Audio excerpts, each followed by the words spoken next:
Bom dia, igreja. É um prazer estar com vocês reunidos hoje. É nosso primeiro culto depois da celebração de 2 anos da igreja e a gente continua em festa. A gente está celebrando duas coisas importantes hoje, que temos a ceia.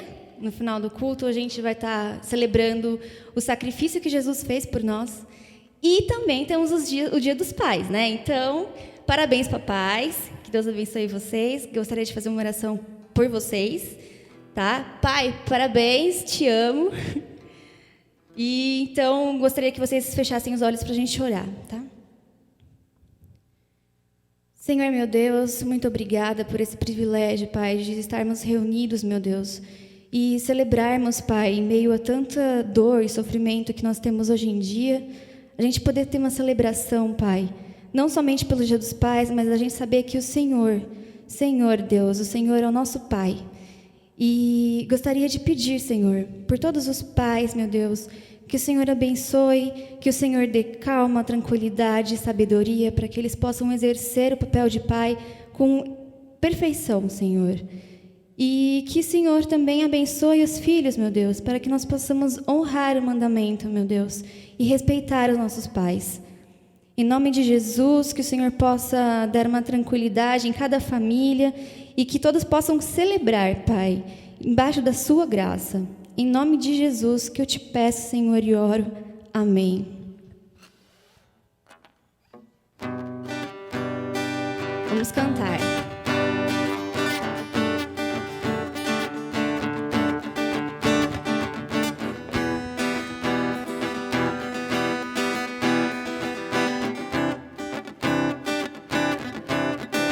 Eu olho para a cruz e para a cruz eu vou do seu sofrer participar, da sua obra eu vou cantar. Meu Salvador na cruz mostrou o amor do Pai,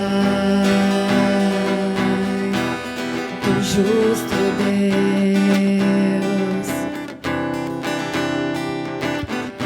Pela cruz me chamou, gentilmente me atraiu e eu, sem palavras, me aproximo, quebrantado por seu amor.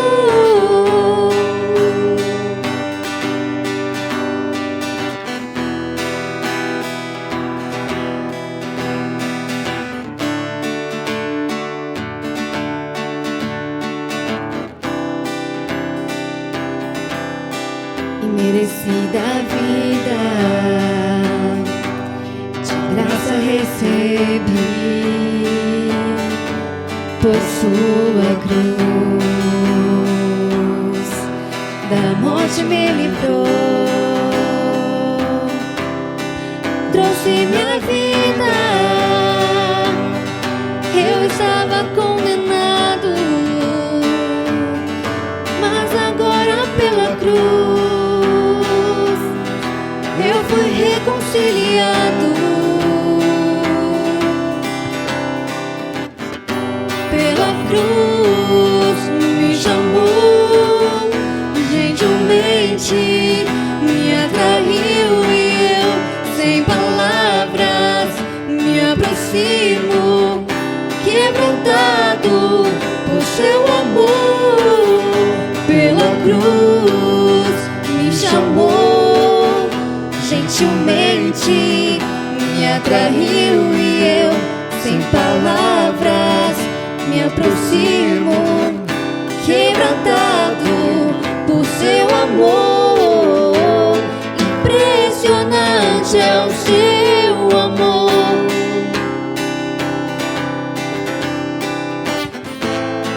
Me redimiu e me mostrou o quanto é fiel. Impressionante é o seu amor.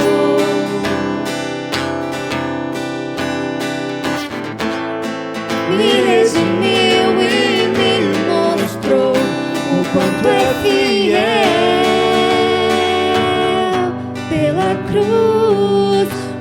chamou, gentilmente me atraiu e eu, sem palavras, me aproximo, quebrantado por seu amor. Pela cruz me chamou, Gentilmente me atraiu e eu, sem palavras, me aproximo, quebrantado por seu amor.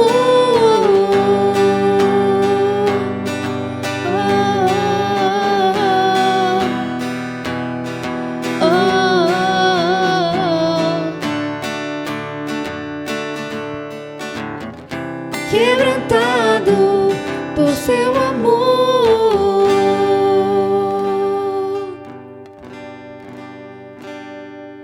O amor desse Deus, ele é muito imenso. Um amor tão imenso que ele deu o seu filho para morrer por nós, por nossos pecados. E ele levou nas costas todos os nossos fardos. E morreu por nós, para que nós tivéssemos vida completa, vida repleta de felicidade, mas vida completa. E eu senti em dizer para você hoje de manhã, às vezes no meio de tanta turbulência, eu não sei como foi sua semana, seu mês, seu ano, mas em tantas coisas a gente pode ter uma certeza, que Deus está com a gente em todo momento. E por mais que nós passamos por alguns problemas, algumas coisas que saem fora da rota que a gente traçou, não saiu da rota dele. Ele está sempre com a gente. E por mais que nós tenhamos várias complicações, ele nos molda para que nós possamos aproveitar a verdadeira felicidade. Não a felicidade de você ter bens ou você ter muita saúde, mas Deus forja o seu coração para que você se torne uma pessoa grata e mais próxima de ser como Jesus. Então, por meio de todas essas coisas, tenha certeza, Deus está com você. E por mais que você possa achar que às vezes tudo está dando errado, não, Ele está com você e vai te fazer ter uma vida perfeita, uma perfeição de acordo com os olhos dele. Que tudo é muito melhor com ele, com o que Ele pensa pra gente, né? Então, não se sinta afligido, porque Deus lembra de você. E em meio a tantas pessoas, Ele deixa as 99 para ir atrás de você. Ele está te olhando, Ele está te acompanhando, e você nunca fica sozinho. Vamos cantar.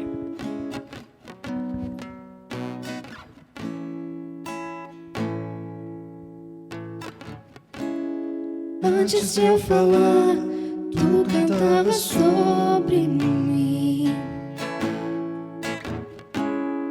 Tu tens sido tão, tão bom pra mim. Antes de eu respirar, sopraste tua vida em mim. Tu tens sido tão, tão bom pra mim. Oh, impressionante, infinito, ousado amor de Deus. Oh, que deixa as 99 só pra me encontrar. Não posso comprá-lo, nem merecê-lo, mesmo assim se entregou. Oh, impressionante, infinito, ousado amor de Deus.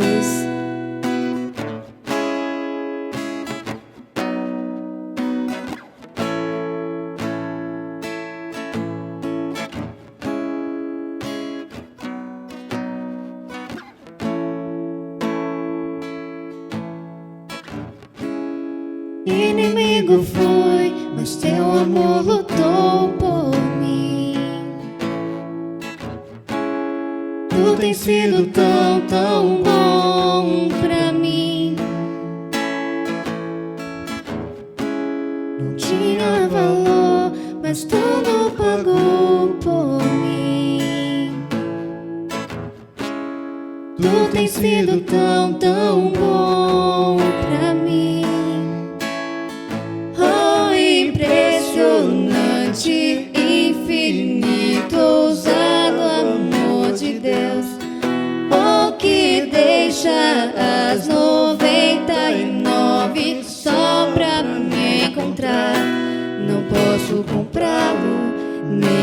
merecê-lo, mesmo assim se entregou.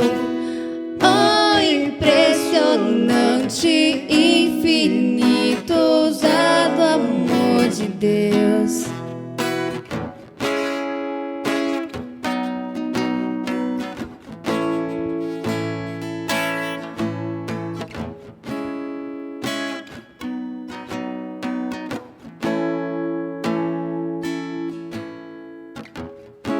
Traz luz para as sombras, escala montanhas pra me encontrar.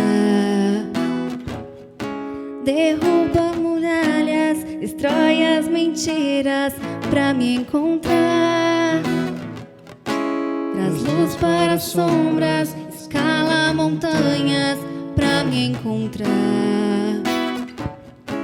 Derruba muralhas, destrói as mentiras pra me encontrar. Traz luz para as sombras, escala montanhas pra me encontrar.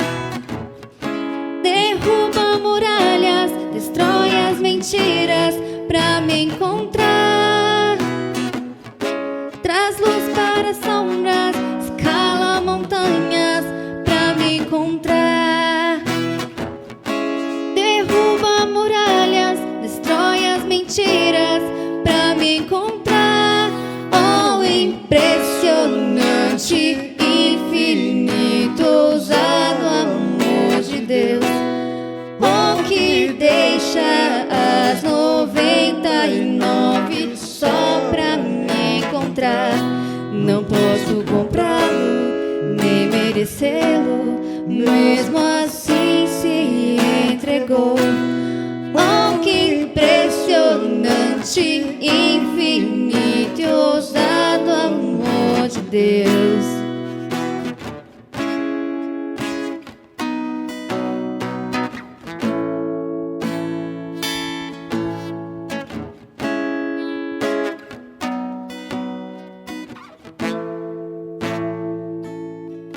Oh, impressionante, infinito e ousado amor de Deus. Oh, que deixa as 99 só pra me encontrar. Não posso comprá-lo, nem merecê-lo, mesmo assim se entregou. Oh, impressionante, infinito e ousado amor de Deus. Bom dia, tudo bem? A gente ainda está aqui nos efeitos do nosso aniversário, dos 2 anos, da alegria que foi a nossa celebração. E agora eu te convido para o nosso momento de oferta, de dízimo, de contribuição. E eu vou ler o que o apóstolo João escreveu na primeira carta, no capítulo 3, nos versículos 17 e 18. Ele diz assim: se alguém tiver recursos materiais e vendo seu irmão em necessidade não se compadecer dele, como pode permanecer nele o amor de Deus? Filhinhos, não amemos de palavra nem de boca, mas em ação e em verdade. O amor ensinado na Escritura é sempre ativo, é sempre proativo, é sempre na direção ao Senhor e na direção do nosso próximo. Então, eu agradeço a Deus todo o movimento de amor para com a nossa igreja, para com as pessoas que a igreja tem alcançado, porque é assim que a gente crê e é assim que a gente vive, colocando em prática o amor que declaramos ter. Então eu peço que você faça a sua contribuição, os seus dízimos, as suas ofertas aí, agora na conta da igreja, e declarando assim, como um ato de amor, um ato prático, desse amor a Deus, desse amor ao próximo, desse amor à igreja do Senhor. Amém? Vamos orar sobre isso. Obrigado, Pai, pela Tua graça e amor. Obrigado pelos recursos abundantes que o Senhor tem nos dado, que nos permite contribuir e fazer com que a bênção do Senhor que nos alcançou alcance a outros também. Que o amor do Senhor seja prático e vivo na nossa vida, em todos os nossos atos, em nome de Jesus. Amém.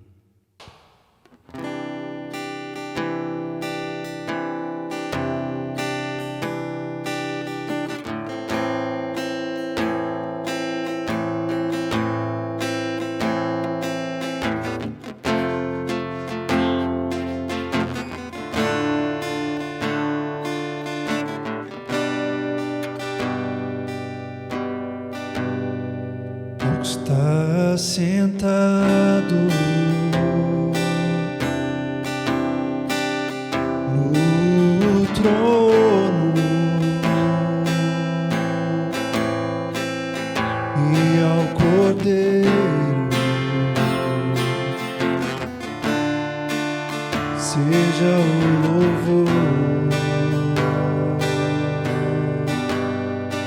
Ao que está sentado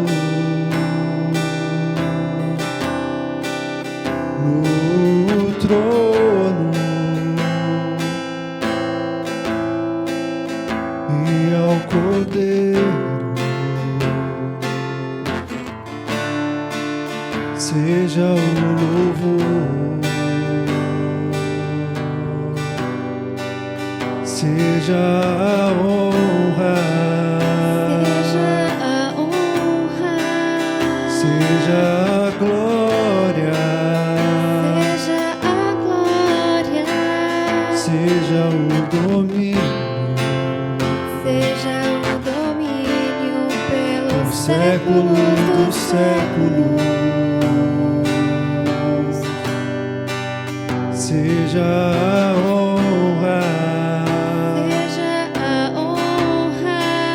seja a glória, seja o domínio pelos séculos dos séculos. Poderoso Deus, poderoso Deus, poderoso Deus, minha alma anseia por ti.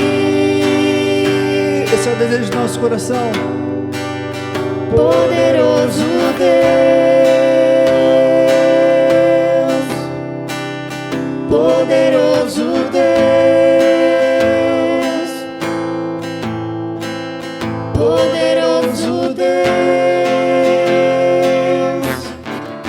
minha alma anseia por ti.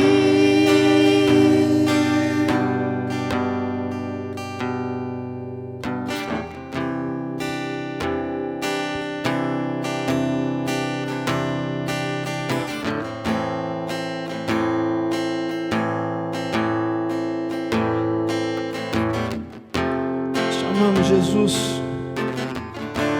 nós te amamos e te exaltamos. Está sentado. Ao que está sentado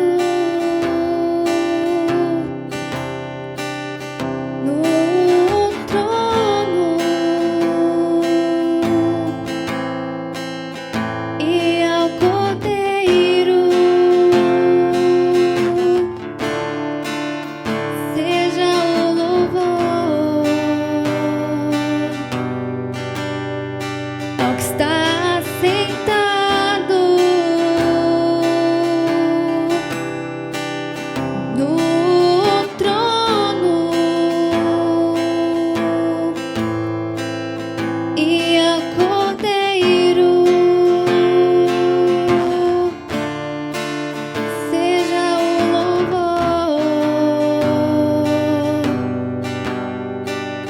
seja a honra, seja a glória,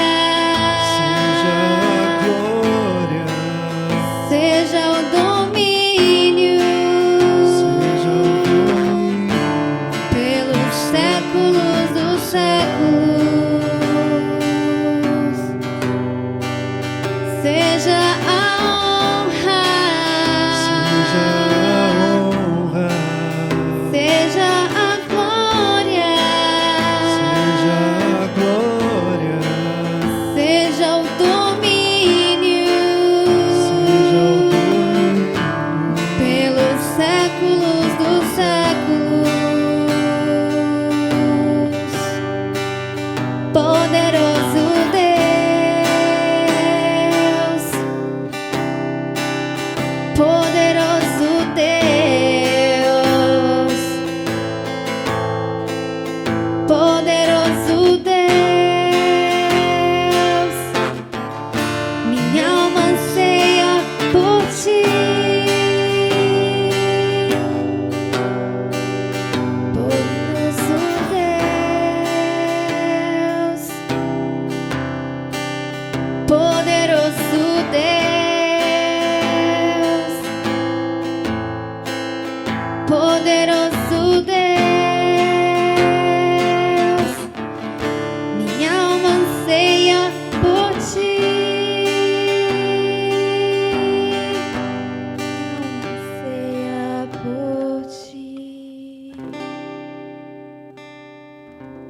Hoje é dia dos pais.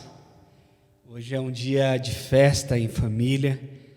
Eu sei que os distanciamentos sociais talvez não vão permitir toda essa festa, mas eu quero parabenizar os papais por esse dia especial, que muito nos alegra, e que os filhos possam honrar os seus pais nesse dia tão especial. Mas mesmo num dia de tanta festa e de tanta celebração e de tanta beleza, eu tenho que lembrar que nós temos 20 milhões de mães solteiras no Brasil. Então, parece que ter pai no Brasil é um privilégio.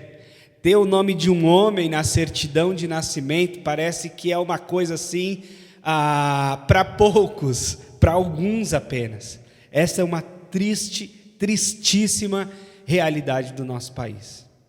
E toda vez que eu penso, e estudando essa semana sobre paternidade, sobre Dia dos Pais, não há como não me deparar com as questões familiares nas quais a gente está envolto, não é como não se deparar com as questões de gênero, não há como não se deparar com uma série de desdobramentos a respeito de família, a respeito de paternidade no nosso mundo. Isso é um papo sério, isso é uma coisa séria que a gente precisa pensar e falar a respeito. Qual é o lugar desse pai na nossa sociedade? Qual é o lugar dessa paternidade no mundo que se transforma tão rápido e que ao mesmo tempo algumas coisas tendem e não querem mudar?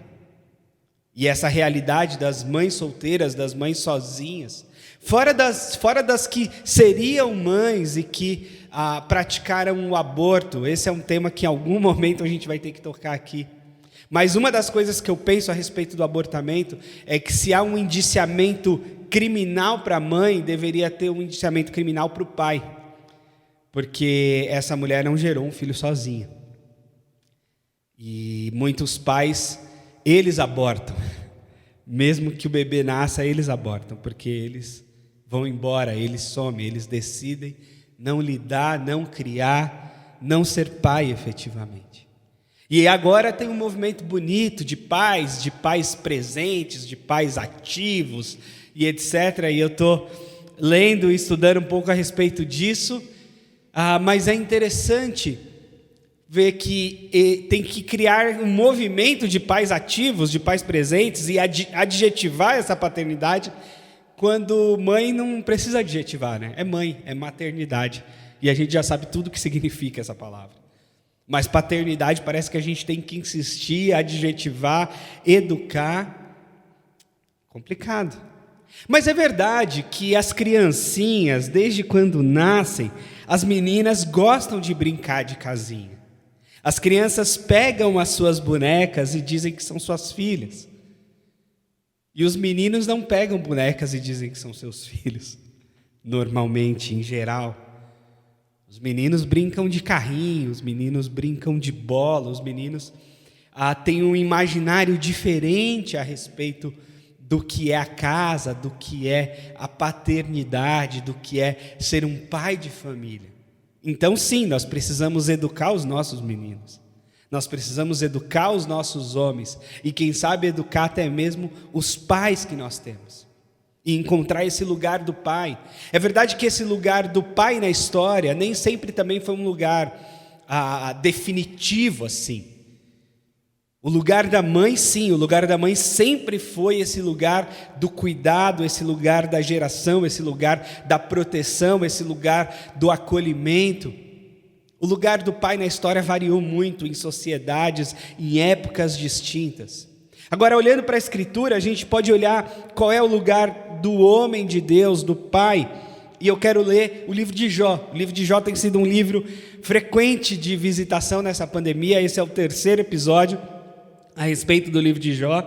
Mas eu vou voltar para o capítulo 1, justamente para falar de Jó enquanto pai. Quem era esse pai chamado Jó? E olha só, capítulo 1, versículo 1, comecinho do livro de Jó. Na terra de Uz vivia um homem chamado Jó. Era um homem íntegro e justo, que temia a Deus e evitava fazer o mal. Ele tinha 7 filhos e 3 filhas. E possuía 7.000 ovelhas, 3.000 camelos, 500 juntas de bois, 500 jumentos, e tinha muita gente a seu serviço. Era o homem mais rico do Oriente. Seus filhos costumavam dar banquetes em suas casas, um de cada vez. Convidavam suas 3 irmãs para comerem e beberem com eles. Terminado um período de banquetes, Jó mandava chamá-los, faziam com que se purificassem. De madrugada ele oferecia um holocausto em favor de cada um deles, pois pensava: talvez os meus filhos tenham pensado lá no íntimo, pecado e amaldiçoado a Deus. E essa era a prática constante de Jó. Jó é um dos homens mais antigos da Escritura Sagrada, é um dos personagens lá do iniciozinho, talvez próximo de Abraão, daquele período ali, do mundo antigo. E esse lugar de pai de Jó impressiona, porque dado o tempo, dada a sociedade patriarcal, dada os rudimentos, se falam que o homem é ogro hoje, imagina o homem de 3.000 anos atrás. Pois é, um homem de 3.000 anos atrás, Jó, tinha como parte da sua riqueza os seus 10 filhos. E os filhos costumavam dar festas e banquetes e juntar irmãos e irmãs juntos. E o Jó, depois de cada festa, depois de cada celebração, depois de cada banquete, ele fazia questão de que seus filhos passassem por um ritual de purificação. E que não só os filhos passavam por um ritual de purificação, mas ele próprio, na madrugada, enquanto seus filhos provavelmente estavam dormindo, ele ia oferecer holocaustos a Deus. E não que os seus filhos tivessem cometido algum pecado ou tivessem feito alguma coisa grave, mas ele pensava: talvez eles tenham pecado em pensamento, talvez eles tenham amaldiçoado a Deus na sua imaginação, no seu pensamento, então eu vou aqui oferecer um sacrifício. E aí oferecia um sacrifício, um animal, provavelmente um boi, um animal grande, para cada um dos seus 10 filhos, e orava por eles. Olha esse lugar, olha esse pai.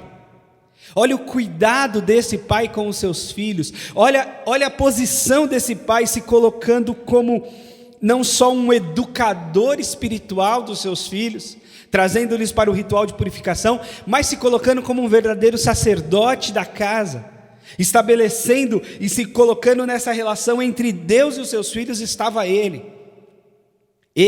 com a sua justiça, com a sua integridade, com o seu temor a Deus, com todas as suas riquezas, porque era um homem de muitas posses, provavelmente muito ocupado, muito afligido por tudo, mas estava ali pronto a oferecer sacrifício ao Senhor por cada um dos seus filhos.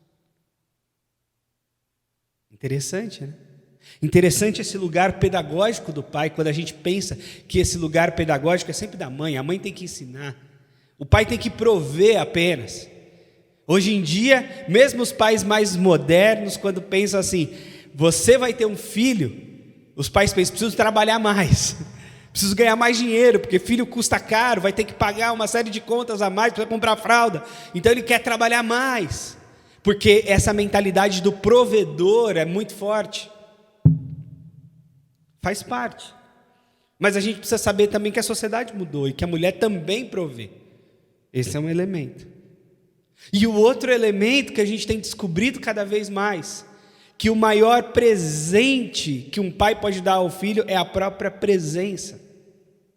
E que não há dinheiro, não há presente, não há sucesso maior do que criar bem os filhos. E se colocar também nessa posição de cuidador. Por que não? Porque nós como homens não podemos ser também cuidadores? Porque nós como homens não podemos ser também educadores dos nossos filhos? Porque nós como homens também não podemos ensinar os nossos filhos e filhas a serem homens e mulheres de Deus? Por que não? Porque a gente relega isso como uma coisa qualquer, ou como um trabalho só para as mães. É necessário que a gente ocupe este lugar de pai, sem precisar adjetivar se é o pai ativo, se é pai presente, se é todos esses adjetivos que podem surtir efeito, mas este lugar de pai. Porque não basta a biologia. A gente viveu esses tempos aí, uma confusão danada, uma polêmica a respeito do comercial da Natura, que tinham muitos pais, e dentre esses pais, um pai transexual. E é verdade que na complicação genética, biológica, Deus criou homem e mulher. E é essa junção de homem e mulher que pode gerar a vida. Mas é verdade também que o desdobramento genético não bastam a paternidade e a maternidade. É verdade também que o fato de procriar e não criar não nos dá condição de reconhecimento de paternidade e de maternidade. E talvez você vai saber disso, há pessoas que não têm pais e que viram na sua mãe a mãe e o pai numa pessoa só. E não é porque essa mãe tem um pênis, mas é porque essa mãe teve que ocupar todos os espaços de pai e de mãe. Às vezes a gente deslocou o nosso sentimento de pai para uma outra pessoa. Eu tive uma relação difícil com meu pai. Eu vivi a fase do pai herói, do pai presente na minha infância, mas depois do divórcio com a minha mãe, houve aquele distanciamento gigantesco. E aí, então, eu tive que encontrar outros caminhos. Num certo momento, a minha mãe ocupando esse lugar duplo, por muito tempo. Num outro momento, um tio ocupando esse lugar de pai, ou o meu avô. E assim eu fui me criando, e por fim, o meu padrasto, que é quem hoje eu chamo de pai. Mas eu não tenho nada da biologia dele em mim. Eu não tenho nada do sangue dele em mim. Mas a relação que foi construída, sem sangue, mas com afeto, com respeito, com admiração, com carinho, com acolhimento, com diálogo, gerou essa relação. Então, reconheçamos que a biologia tem um papel essencial na origem da vida, mas que os desdobramentos da nossa vida vão para muito além do biológico, do carnal, do consanguíneo efetivamente. E é assim para com Deus. O Filho de Deus, diretamente gerado por Deus, é Jesus Cristo. Mas a Escritura vai dizer que nós que recebemos a Jesus, fomos considerados e fomos adotados como filhos e filhas de Deus. Então a nossa condição e a nossa paternidade divina é uma condição adotiva, adotada. A partir de Jesus Cristo, nosso irmão mais velho, Ele nos coloca todos como filhos adotivos do Senhor, sendo Ele o único filho direto de Deus, o filho do homem, como Ele mesmo dizia. E é preciso então que a gente aprenda na Escritura o que é essa paternidade, o que é ser um homem de Deus efetivamente na vida da família, na vida da nação, na vida da sociedade brasileira. E não perdermos tempo com a discussão biológica apenas, mas desse lugar. E eu acredito que a gente tem uma contribuição muito grande como pais, e a gente precisa assumir esse lugar cada vez mais. E entender que existe um lugar a ser tomado que precisa da nossa posição, que precisa do nosso engajamento, que precisa da nossa presença. E a gente está começando a ver um pouco mais isso. E que bom, e que bom, e que bom se a gente puder ver isso a partir da igreja.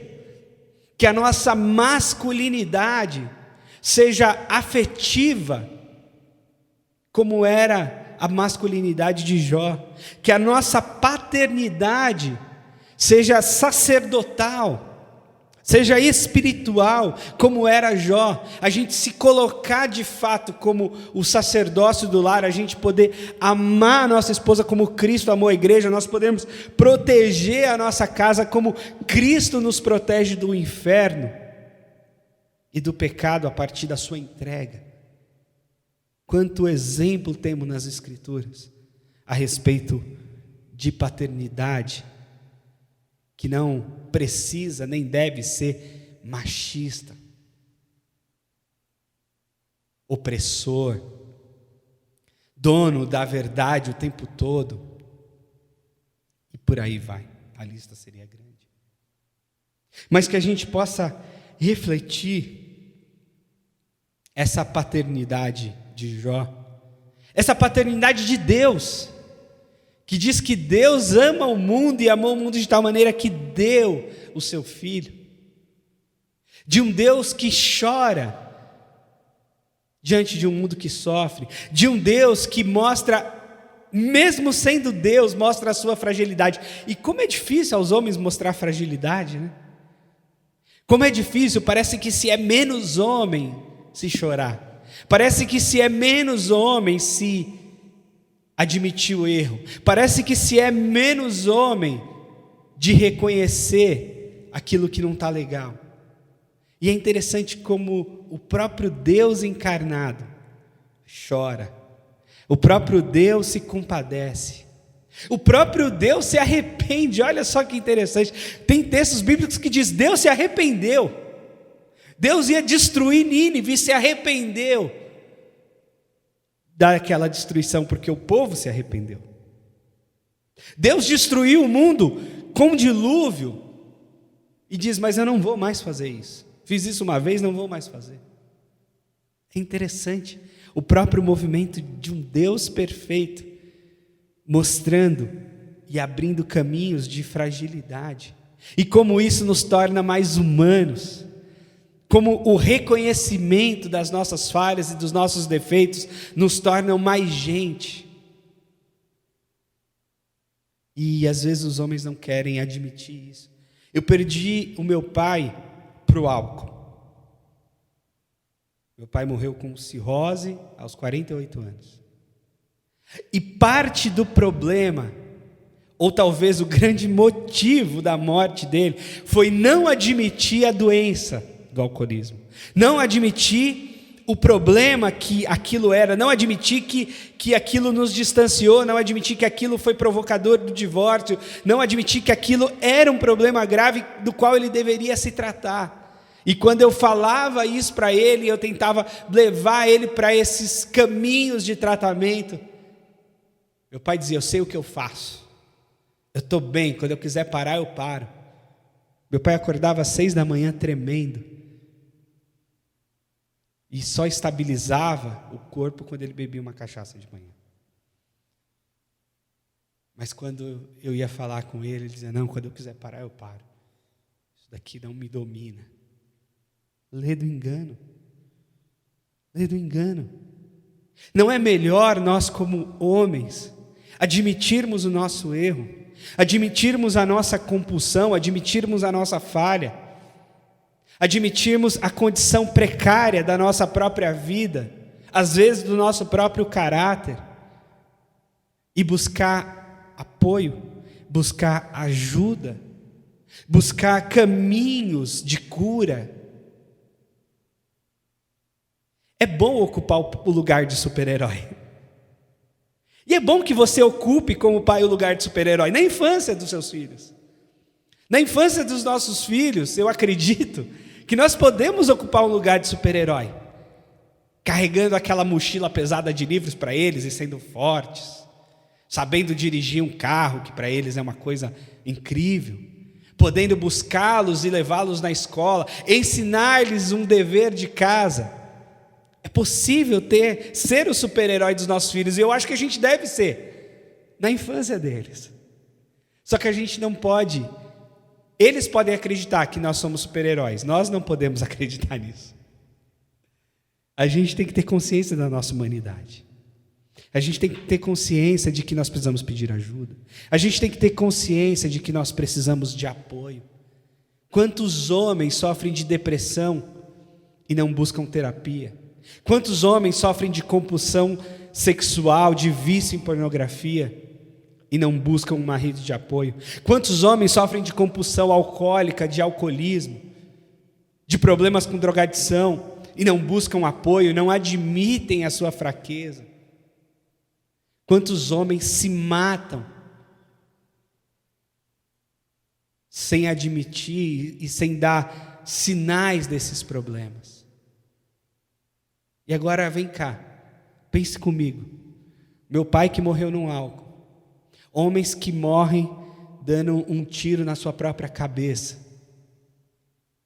Isso foi melhor para suas famílias? Isso os fez mais homem? Eles foram tão machões que chegaram nesse ponto? Ou isso é resultado do fracasso? E aqueles machões que abandonam suas esposas? Aqueles machões que fazem o filho e para fazer um filho são bem machões, mas para criá-los, para cuidar, para trocar uma fralda, se apavoram e alguns deles somem no mundo sem deixar rastro. É assim mesmo? É esse o nosso modelo de masculinidade, de paternidade? É óbvio que não é e que nem pode ser. E a Escritura nos lembra a respeito disso. A Escritura nos lembra a respeito de um Abraão que vai levar Isaac para o sacrifício, mas vai levar lamentando, vai levar na dor, vai levar com o coração na boca. A Bíblia fala desse Jó que vai oferecer sacrifício para os seus filhos. Para quem sabe, se eles tivessem pecado em pensamento, ele estava ali pronto. Para quê? Para proteger os seus filhos. Para quê? Para cuidar dos seus filhos. Para quê? Para demonstrar afeto para os seus filhos. E por que a gente não é assim? Por que a gente não manifesta esse amor, esse afeto, esse carinho? Por que a gente não reconhece o nosso problema e a nossa fraqueza? Por que não? É necessário reconhecer a fragilidade.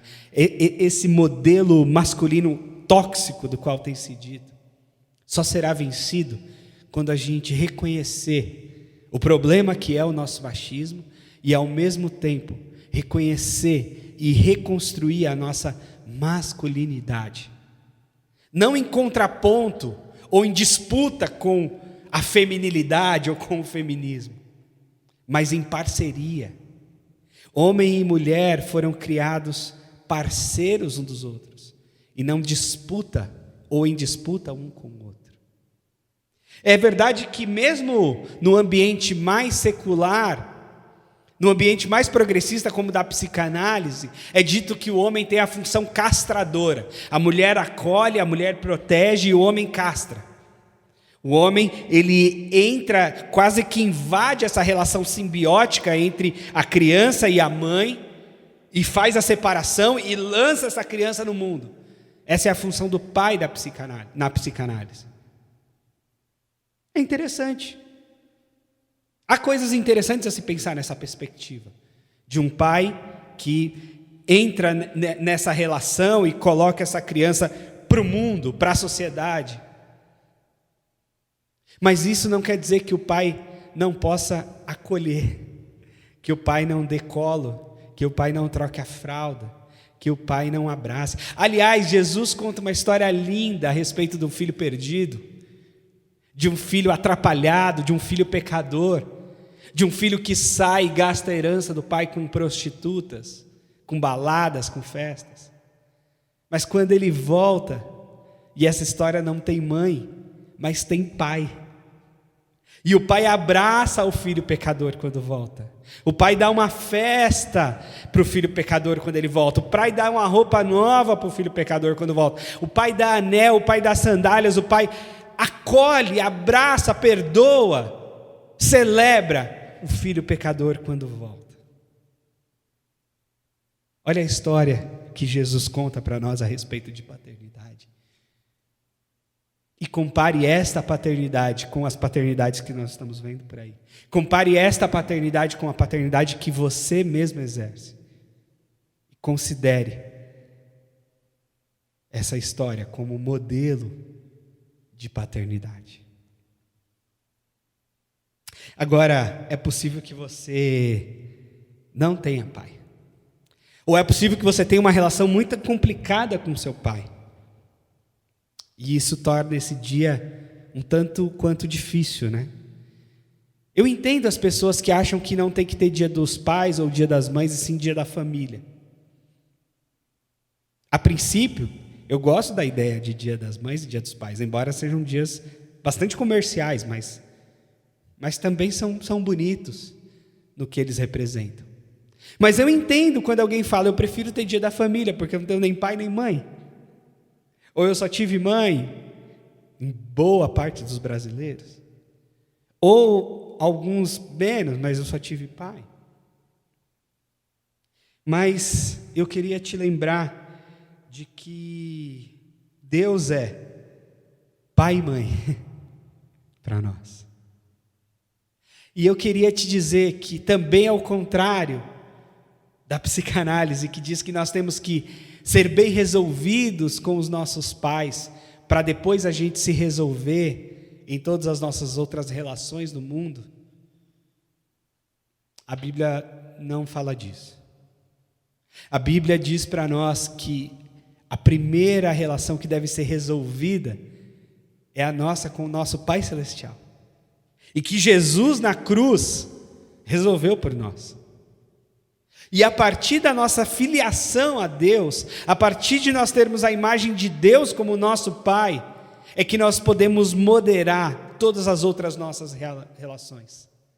Seja de tornarmos pais e mães melhores, seja de considerarmos aquele nosso pai que não foi pai, mas nós teremos a possibilidade de perdoá-lo, de compreender a graça que manifestar por Deus na nossa vida e podermos estender essa graça para a vida dele e podermos reconhecer que ele não foi o que deveria ser, mas ainda assim nós podemos estender o perdão, porque é possível que ele não mereça o nosso perdão, mas quando a gente se coloca diante da cruz, a gente vê que também a gente não merece o perdão de Deus, e Deus nos perdoa. Então o nosso pai que desapareceu, o nosso pai que sumiu, o nosso pai que abusou, o nosso pai que agrediu, o nosso pai que porventura tenha feito tanta coisa errada, também pode ser alvo do perdão de Deus. Também pode receber uma graça imerecida, um perdão imerecido, tal qual o nosso perdão é imerecido. Então, a gente não precisa ficar querendo resolver o problema com o nosso pai, para resolver Deus como nosso pai. É o inverso.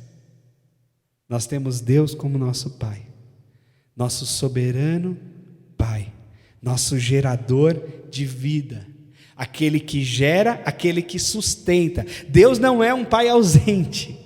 Deus não é um pai que criou o universo e deu as costas para ele.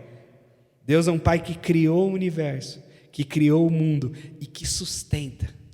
E quando os seus filhos pecaram, quando os seus filhos romperam com ele, ele mesmo providenciou de si Jesus Cristo para morrer na cruz e trazer os filhos de volta. Esse é o nosso pai.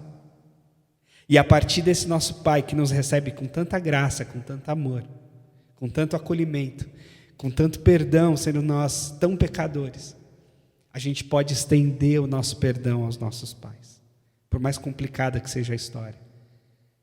A gente pode dizer ao nosso pai: olha, é possível que você não mereça o meu perdão, mas eu te perdoo, porque eu não mereço o perdão de Deus e recebi. E você como pai também pode ir na direção do seu filho com graça, com amor, com verdade, sabendo que por mais que você se esforce, você não será o pai perfeito. Você pode ser o pai menos pior, mas que a graça do Senhor, que o amor de Deus vai cobrir essa multidão de pecados.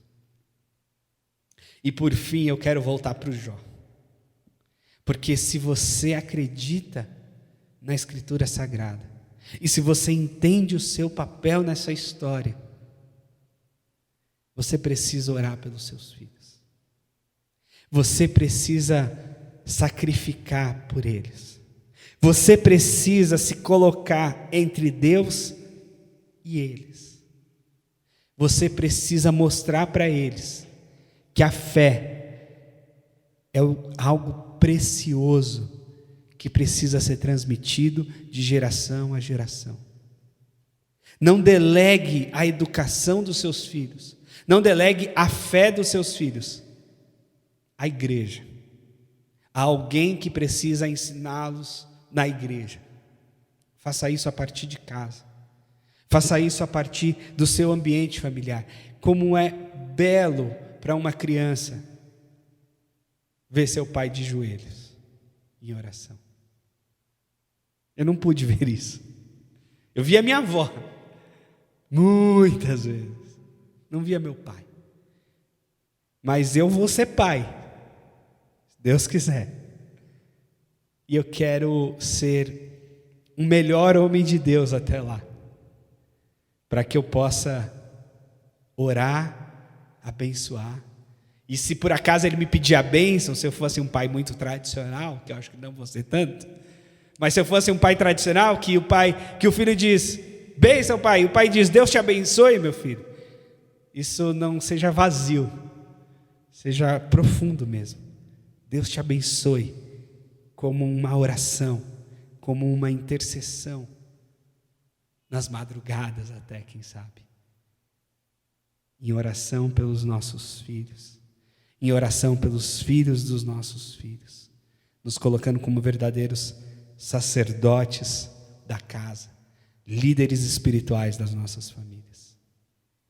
Que Deus nos abençoe, que Deus abençoe a sua paternidade, que Deus abençoe a sua relação com o seu pai, estando ele vivo ou morto, presente ou ausente. Estenda sempre perdão, estenda sempre a mão de graça, porque é assim que nós chegamos diante de Deus, com mãos sujas de pecado, e a cruz nos faz brancos como a neve, nos perdoa sem merecer. Esse é o Evangelho de Jesus Cristo, esse é o amor de Deus na nossa vida. E por fim, se você é um homem que quer ter relevância social, se você é um homem assim que deseja ser significativo na história, ter boas conquistas como muitos homens sonham, deixa eu te dizer, ser um bom pai pode estar no topo delas. Porque quando a gente vai na Fundação Casa, quando a gente vai nas cadeias, o que a gente mais tem são pessoas em conflitos com a lei, e a grande maioria delas não tiveram pais na sua história. Isso é um problemão social. Então, talvez a sua grande contribuição ao mundo não é ter um carro novo, não é a ascensão na sua carreira. Vai ser um bom pai. E isso vai estar contribuindo imensamente com o mundo, com a fé, com a igreja, com a sociedade, com o país, inclusive. Que Deus nos abençoe e que Deus faça de nós bons exemplos aos nossos filhos, às nossas crianças. Vamos orar? Pai, obrigado, Senhor. Obrigado por ser o nosso Pai de amor, de afeto, de bondade, de perdão, de graça. Obrigado pela Escritura, obrigado por Jó, como esse exemplo de homem de Deus e de pai, que se sacrificava e sacrificava em nome dos filhos. Pai, que o Senhor derrame no nosso coração também a possibilidade do perdão, da graça de Deus estendida aos nossos pais, que possivelmente não foram tão bons, não foram tão maravilhosos como esperávamos, mas quem é também, Senhor? Somos todos tão pecadores, então que a gente consiga também perdoar os nossos progenitores, que eles também se perdoem, que reconheçam as suas limitações, que recebam sobre si a graça e o amor do Senhor, que cobre todos os nossos pecados. Muito obrigado por esse dia, muito obrigado por renovar a tua misericórdia todo dia na nossa vida. Te agradecemos em nome de Jesus. Amém. Amém. Agora a gente vem para a mesa do Senhor, a gente vem para a ceia. E a ceia só tem sentido se esse elemento do perdão estiver nela. Então, considere agora fazer a oração mais específica que você precisa fazer, a fim de perdoar, especialmente o seu pai, se for o caso. E aí se achegue para a mesa do Senhor e para tudo que ela significa. Deus te abençoe.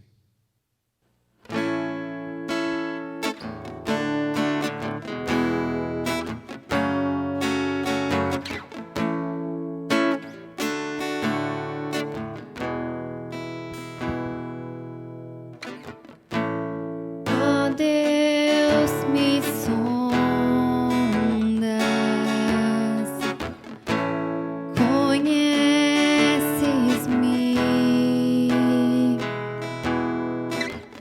mesmo quando falho, eu sei, me amas. Está presente a me cercar em todo tempo. Eu sei que amas. Eu sei, me amas.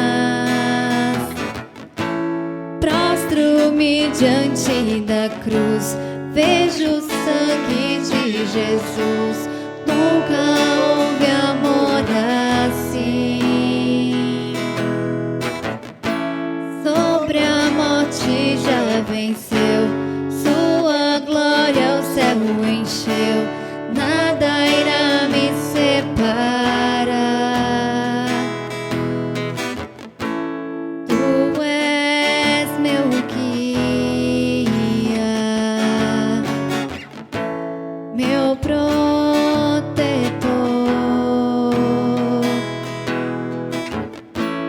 Tua mão me firma. Eu sei, me amas. Eu sei, me amas. Prostro-me diante da cruz, vejo o sangue de Jesus. Nunca houve amor assim. Sobre a morte já venceu, sua glória o céu encheu. Nada irá me separar.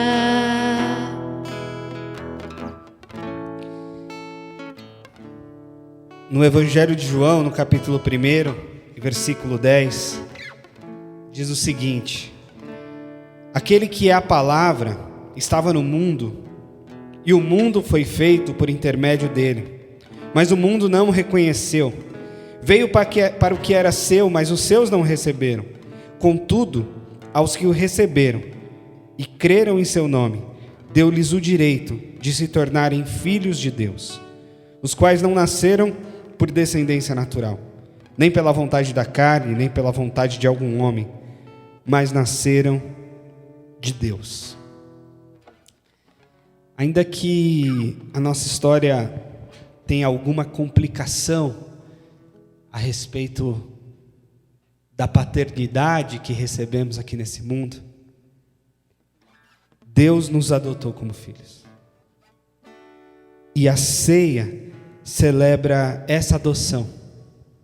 Participar da mesa do Senhor, participar da ceia do Senhor, é participar da família do Senhor. É fazer parte desse lugar de filho e de filha de Deus. Então nós queremos celebrar a ceia agradecendo ao Senhor a filiação, agradecendo ao Senhor de que Ele é o nosso Pai, o nosso bom e amoroso Pai. Então eu gostaria de orar enquanto você pega aí o seu pão e o seu cálice. Senhor, muito obrigado pela adoção de filhos. Muito obrigado por nos convidar a este lugar de acolhimento, de amor, de abraço, de comunhão. E que estes elementos, este pão, este cálice, marquem profundamente a nossa vida, a nossa espiritualidade e a nossa condição de filhos amados do Senhor, de filhas amadas do Senhor. Amém. Nós vamos tomar um pão. O texto bíblico diz que o Senhor Jesus deu graças e partiu e disse: tomai e comei, esse é meu corpo partido por vós. Então a gente pode comer.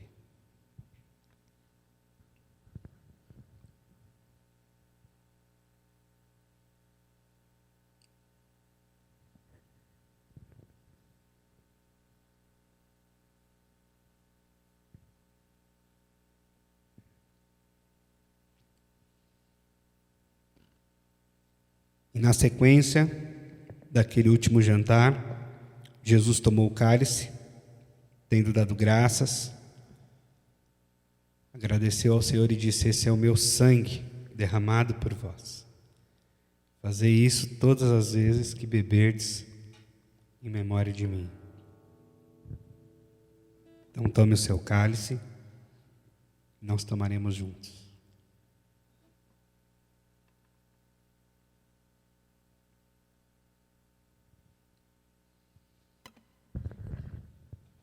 Obrigado, Senhor, por esse privilégio. Obrigado por essa graça de sermos os teus filhos. A gente te louva, a gente te agradece, a gente bendiz ao teu santo nome por essa condição de filiação do Senhor por nós, de tanto amor, de tanta graça na nossa vida. Muito obrigado. Que Deus te abençoe, que Deus te guarde, que Deus te proteja e que você cresça nessa condição e nesta convicção de filho e de filha amada do Senhor. Louve a Deus conosco, louve a Deus por essa graça, louve a Deus por esse amor e leve adiante essa convicção, esta filiação do Senhor na nossa vida. Que Deus te abençoe.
Diante da cruz, vejo o sangue de Jesus. Nunca houve amor assim. Sobre a morte já venceu, sua glória ao céu encheu. Nada irá me separar. Prostro-me diante da cruz, vejo o sangue de Jesus. Nunca houve amor assim. Sobre a morte já venceu, tua glória encheu, nada irá me separar.